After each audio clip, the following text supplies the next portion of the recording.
আসসালামু আলাইকুম। আজকের উপন্যাস পরিযান লিখেছেন ঈশিতা রহমান সানজিদা। পর্ব ৭। কিন্তু আমার আব্বা মাইনা নেয় নাই, তার লাইগা আমার আপা হেরে নিয়া শহরে চইলা গেছে, আর আহে নাই।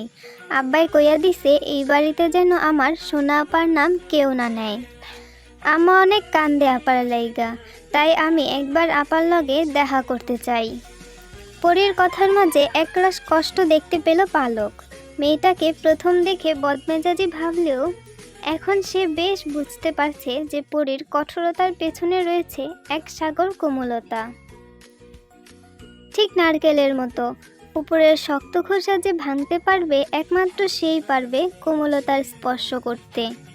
পালক এবার বুঝতে পারছে যে এই বাড়ির বড় মেয়ের সাথে কারো কোনো সম্পর্ক নেই, কিন্তু মেজো মেয়ে সে কোথায় এখন?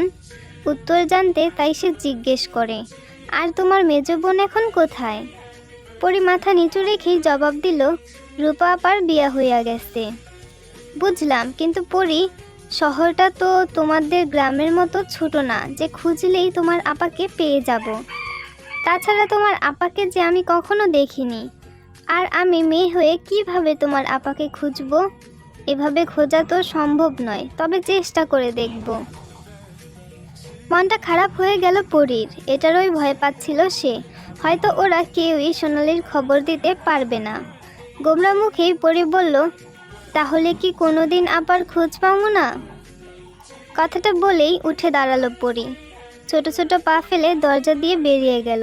স্থির নয়নে তা দেখল পালক। আজকে পরীর আচরণে বেশ অবাক হয়েছে। দুদিন আগেই তো ওদের থাকা নিয়ে কত কথা শোনালো, আর আজকে এভাবে মিশে গেল। তবে পরীর সাথে সাক্ষাৎ হয়ে বেশ ভালোই লাগলো পালকের। মেয়েটা সুন্দর, তবে কথাগুলো যেন আরও বেশি সুন্দর। বিকেল গড়িয়ে সন্ধ্যা হতে যেন ঝড়টা আরও বাড়ল।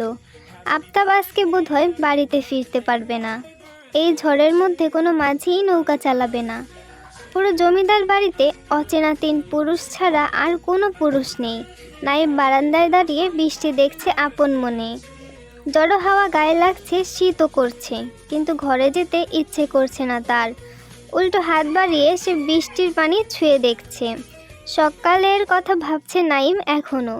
অল্প সময়ের ব্যবধানে কত কথাই বলে গেল পরি, অথচ ওই সময়টুকু বারবার চোখের সামনে ভেসে উঠছে। পরীকে এক পলক দেখার ইচ্ছা যেন বাড়ছে নাইমের। আজকে রাতে কি তাহলে ও ঘুমাতে পারবে, নাকি পরীকে দেখতে যাবে? নাইম স্থির করলো আজকে যেভাবেই হোক অন্দরে সে ঢুকবেই। তার উপর আজকে কেউই নেই বাড়িতে। আসিফ এসে নাইমকে এভাবে দাঁড়িয়ে থাকতে দেখে বলল, এই ঠান্ডায় এভাবে দাঁড়িয়ে আছিস কেন তুই? চল ভেতরে। নাইম দৃষ্টি বৃষ্টিতে স্থির রেখে বলল, আজকে পরীকে দেখতে যাব। এই ঝড়ের মধ্যে? পাগল হয়ে গেছিস তুই? সকালে কি হলো দেখলি না? পরি যেমন মেয়ে তোকে বেঁধে ফেলবে আমি নিশ্চিত। এরকম করিস না, নিজের পায়ে নিজে কুড়াল মারিস না, চল ঘরে। কিন্তু নাইম তো মানল না। সে পরীকে দেখবেই দেখবে। এ নিয়ে কিছুক্ষণ কথা কাটাকাটি করলো আসিফ আর নাইম। আসিফ ভয় পেতে লাগলো আর নাইম ওকে সাহস দিতে লাগলো, কিন্তু ভাগ্য যেন ওদের সহায় হলো না। তখন ওই সদর দরজার খোলার শব্দ এলো। অন্ধকারে একটা অবয়ব দেখতে পেল দুজনেই, তবে বুঝতে পারলো না সে কে। তাই ওরা পূর্ণ দৃষ্টি নিবদ্ধ করলো আগন্তুকের দিকে। বারান্দায় হারিকেন জ্বলছিল বিধায় আগন্তুক সেদিকেই আগে গেল। সাথে সাথে ব্যক্তির মুখটা স্পষ্ট হয়ে উঠল। অস্পষ্ট সুরে নাইম বলে উঠল, আপনি? ঠোঁটের কোণে কিঞ্চিৎ হাসি ফুটে উঠল শায়েরের। বৃষ্টিতে ভিজে সে একাকার। হাসি মাখা ঠোঁট দুটো কাঁপছে তার। পরনের সাদা পাঞ্জাবি ভিজে গায়ের সাথে লেপ্টে গেছে। নাইম অবাক হয়ে বলল, এই বৃষ্টিতে ভিজে এলেন কেন আপনি? এই সময় ভেজা ভালো না, জ্বর আসতে পারে। তাড়াতাড়ি পাঞ্জাবি বদলে ফেলুন। সায়ের নাইমের ঘরের মুখোমুখি ঘরটাতে প্রবেশ করে। পাঞ্জাবি খুলে আরেকটা পাঞ্জাবি পরে নেয়। দড়িতে ঝুলানো গামছাটা নিয়ে মাথার চুলগুলো মুছতে লাগলো সে। আফতাব বাড়িতে নেই বলেই সায়েরকে আসতে হলো।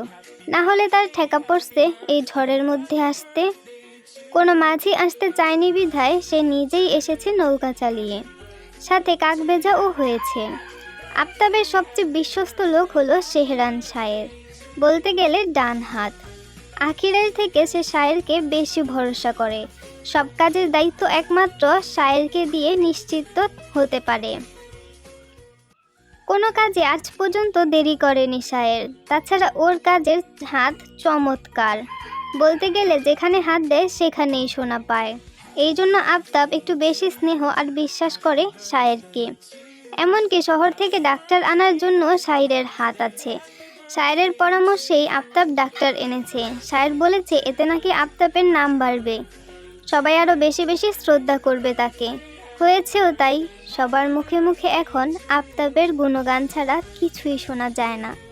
নাইমের সঙ্গে শায়েরের দেখা শহরেই হয়েছিল, তবে তা ক্ষণিকের জন্য। এরপর নাইম আর শায়েরকে দেখেনি, সে অন্য শহরে গিয়েছিল। আজকেই গ্রামে ফিরেছে আর এসেই কাজে লেগে পড়েছে। এখন শায়েরের প্রধান কাজ হলো এই জমিদার বাড়ি রক্ষা করা, যেন বাইরের কেউ এই বাড়িতে ঢুকতে না পারে। কিন্তু এই মুহূর্তে ক্ষুধায় পেট জ্বলছে ওর, কিছু না খাওয়া অবধি সে কিছুই করতে পারবে না। তাই সে ছাতা হাতে বের হলো। অন্দরমহলের দরজায় কয়েকবার টোকা দিল, কিন্তু কেউই সাড়া দিল না। অতঃপর শায়ের কুসুমকে কয়েকবার ডাকতেই কেউ একজন দরজা খুলে দিল। মুখোমুখি হলো পালক আর শায়ের। পালককে শায়ের একদমই আশা করেনি, ভেবেছিল বুঝি কুসুম আসবে। শায়ের নিজের বিষণ্ণতা বিনা প্রকাশ্যে বলল, কুসুমকে একটু ডেকে দিবেন। হারিকেনটা একটু উঁচু করে ধরে পালক, এতে শায়েরের মুখটা আরেকটু স্পষ্ট হয়। পালক বলে, কুসুম তো নেই, বোধহয় বাড়িতে গেছে। তাহলে বড় মা? পালক একবার পেছনে তাকিয়ে আবার শায়েরের দিকে তাকিয়ে বলল, ঘরে আছেন। কিছু লাগবে আপনার? আমাকে বলুন। শায়ের অনিচ্ছা প্রকাশ করে বলে, না, বড় মাকে বলুন শায়ের এসেছে, তাহলেই তিনি আসবেন। মাথা নেড়ে হারিকেন হাতে নিয়ে চলে গেল পালক। মালার ঘরে যেতেই দেখলো জেসমিন মালার মাথায় জলপট্টি দিচ্ছেন আর থেমে থেমে কেশে উঠছে মালা। পালক এগিয়ে গিয়ে বলে, কি হয়েছে ওনার? মুখ তুলে চকিতে তাকালেন জেসমিন এবং বললেন, তুমি এই ঘরে এসেছো কেন? আর আপার কিছু হয়নি, সামান্য জ্বর, সেরে যাবে, তুমি নিজের ঘরে যাও। পালক শায়েরের কথা বলতে জেসমিন ঘর থেকে বের হয়ে গেল। তার সাথে পালককেও নিজের ঘরে যেতে বলে। ঘরে এসেই পালঙ্কে গা এলিয়ে শুয়ে পড়ে পালক। রুমি আর মিষ্টি খাতা কলম নিয়ে কী সব হিসাব কষছে। এসব ভালো লাগছিল না বিধায় পালক নিচতলার বারান্দায় গিয়ে দাঁড়িয়েছিল। অন্দরের দরজা ধাক্কার শব্দে সে দরজা খুলল, কিন্তু চোখের সামনে কাঙ্ক্ষিত পুরুষটিকে দেখে যেন মুগ্ধতা এসে ভেড়ে দুই নেত্রে। এই নিয়ে তৃতীয়বারের মতো শায়েরের সাথে দেখা তার। প্রথম দেখা হয়েছিল শহরের অদ্ভুত এই পুরুষটির চোখে আটকে ছিল পালকের নয়নজোড়া। অন্যরকমের মাধুর্য আছে শায়েরের চোখে। সুরমা পড়ায় চোখ দুটো সৌন্দর্য বেশি ছড়াচ্ছে। সেখানে পালক কিছু পলক আটকে গিয়েছিল। তারপর আর দেখা হয়নি। আজকে বাগান বাড়িতে দ্বিতীয়বার দেখা হয়, তবে তা দূর থেকেই। আর এখন যে এইভাবে শায়েরের সাথে পালকের দেখা হবে তা ভাবেইনি পালক।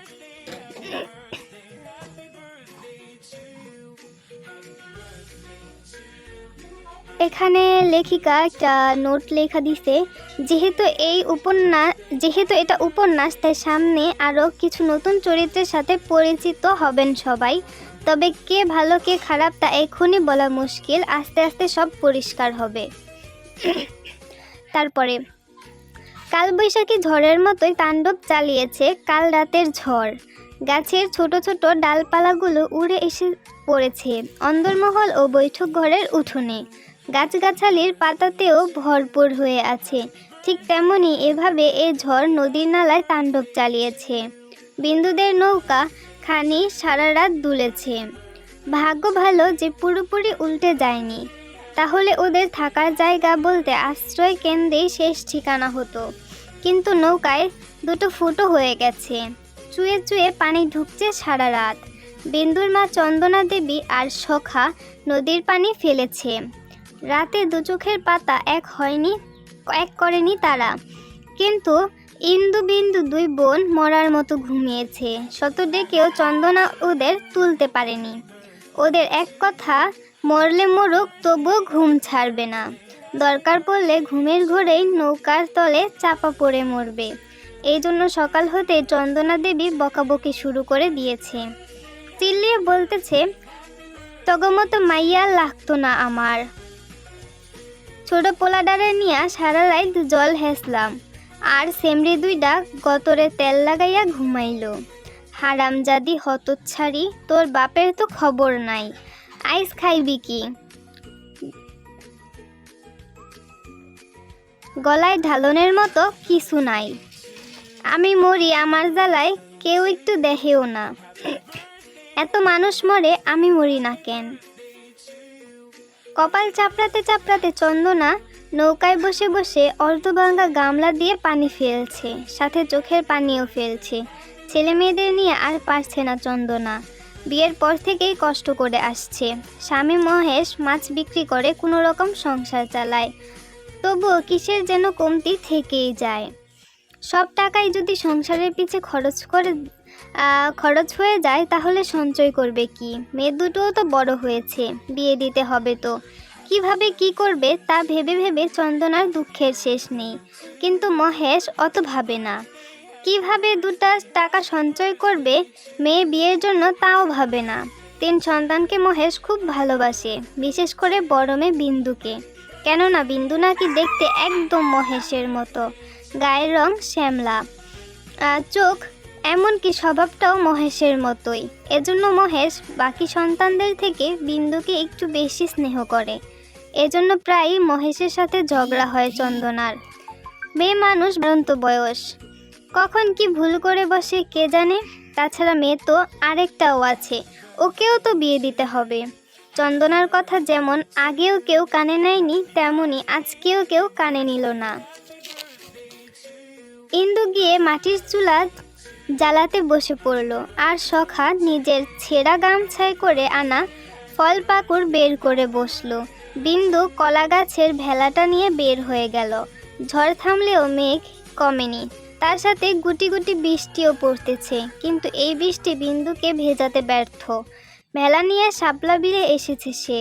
হাতের বাঁশটা ভেলার উপর রেখে উবু হয়ে বসে কতগুলো শাপলা তুলল। আরও কিছু শাপলা তুলতে হাত বাড়াতেই একটা নৌকা এসে ধাক্কা দিল ভেলায়। কেঁপে উঠল বিন্দু, পড়ে যেতে গিয়েও পড়ল না। উঠে দাঁড়িয়ে বলল, মা গো মা, এমনি ঠেলা মারে কেউ? আর একটু হইলে পইরা যাইতাম গা। নৌকা থেকে বেরিয়ে এলো সম্পান। এক লাফে ভেলায় উঠে দাঁড়ালো, বলল, এই হান কি করস? মনে হয় বুঝোস না কিছু। শাপলা না নিলে খাইতাম কি? কেন, তোর বাপে কই গেছে? বিন্দু আরও কিছু শাপলা তুলতে তুলতে জবাব দিল, গঞ্জের হাটে গেছে কাইল, ঝড়ের লাইগা আইবার পারে নাই। সম্পান কিছু বলল না। এদিক ওদিক তাকিয়ে লোকজন দেখে নিল, না কেউ নাই। সম্পান আরেকটু এগিয়ে এসে বলল, জানোস বিন্দু, শহরের ডাক্তারবাবু আমার কাছে পরীর কথা জিগায়। বিন্দুর হাত থেমে গেল। উঠে দাঁড়িয়ে অবাক হয়ে বলে, তুমি কিছু কইছো মাঝি? পাগল নাকি কিছু কমু? আমার মনে হয় হ্যাঁ আমার কথা বিশ্বাস করে নাই, পরীরে হ্যাঁ দেখতে চায়। কও কি? এই কথা তো পরীরে জানাইতে হইব। পরে জানলে কি করব কে জানে। সম্পান বিন্দুকে আশ্বাস দিয়ে বলে, কিচ্ছু হইব না রে, আমাকে পরী সব সামাল দিতে পারে। আইজ রাইতে যাবি, তোরে পদ্মায় ঘুরাম নে। বিন্দুর মুখে হাসি ফুটে উঠল, বলল, পরিবানুরেও কই, ও যাইব নে। বাহির হইতে পারবো তো পরি?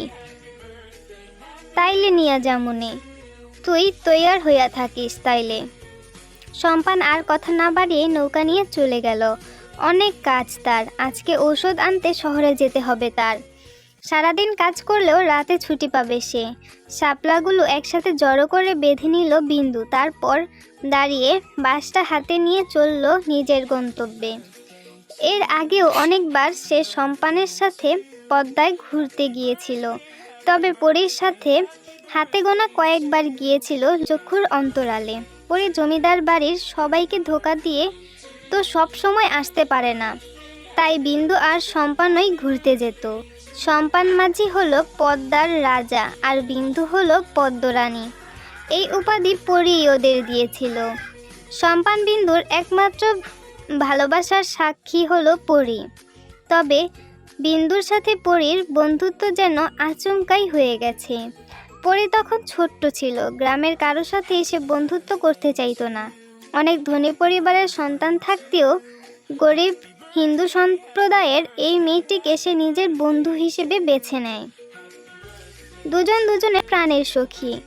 মুদি দোকান ছিল মহেশের, তবে সেটা ইন্দু আর বিন্দুই চালাতো বেশি।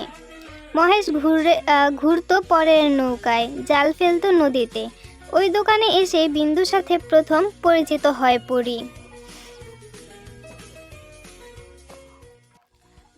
গজদগন্তীর হাসিতে সেদিন সে পরী কি মাধুর্য দেখেছিল তা একমাত্র পরীই জানে। বিন্দুর পরনের সুতি শাড়িটা সবসময় নোংরা ধুলোবালি মাখা থাকলেও পরী ওকে জড়িয়ে নিত নিজ বক্ষে। বিন্দুর শতবাধা সে মানত না। পরীর নিরহংকারতা দেখে বারবার মুগ্ধ বিন্দু। না আছে রূপের অহংকার, না টাকা পয়সার অহংকার, এজন্য বিন্দুর প্রিয় পাত্রী পরী। শাপলাগুলো মায়ের কাছে রেখে বিন্দু ভেলা ভিড়ালো জমিদার বাড়ির ঘাটে। ভয়ে ভয়ে পা ফেললো জমিদার বাড়ির চৌকাঠে। দোয়ার আর লতিফ বাধা দিল না বিন্দুকে, কারণ তারা জানে বিন্দু পরীর সাথে দেখা করতে এসেছে। তবে বিন্দুর ভয়ে একমাত্র কারণ হলো আবেরজান। বিন্দু বিধর্মী হওয়ায় তাকে ঘরে আসতে দিতে চান না আবেরজান। বিন্দুকে দেখলেই দূর দূর করে তাড়িয়ে দেন। সেজন্যই বিন্দু লুকিয়ে আসে এই বাড়িতে। এখন বন্যা থাকায় আসতেই পারে না। জেসমিনকে বলে পরীর ঘরের দিকে পাড়ায় বিন্দু। যাওয়ার আগে আবেরজানের ঘরে উকি দিতে ভোলে না সে। আচমকা বিন্দুর আগমনে হকচকিয়ে গেল পরী। তবে নিজের সখীর প্রতি তার অভিমান কম জমেনি। এতদিন কোথায় ছিল, তাই সে অভিমান মিশ্রিত কণ্ঠে বলল, তুই এখানে আইসোস কেন? কেডা তুই? হাসলো বিন্দু। সাথে সাথেই ওর গজদাঁতটা কেন উদয় হলো। পরী এক ধ্যানে শ্যামকন্যার হাসি দেখল, যেন মুক্তা ঝরছে ওর হাসির মধ্যে। বিন্দুর হাসি দেখে পরী বলতে ইচ্ছে করছে, এইভাবে হাসিস না, খুব হিংসে হয়। এই মেয়ের রূপ নয়, হাসি দিয়ে পুরুষের মন ভোলাতে পারবে, যেমন করে সম্পানের মন ভুলিয়েছে। পরী বলল, থাক আর বলতে হইব না, কি কই ক তাড়াতাড়ি।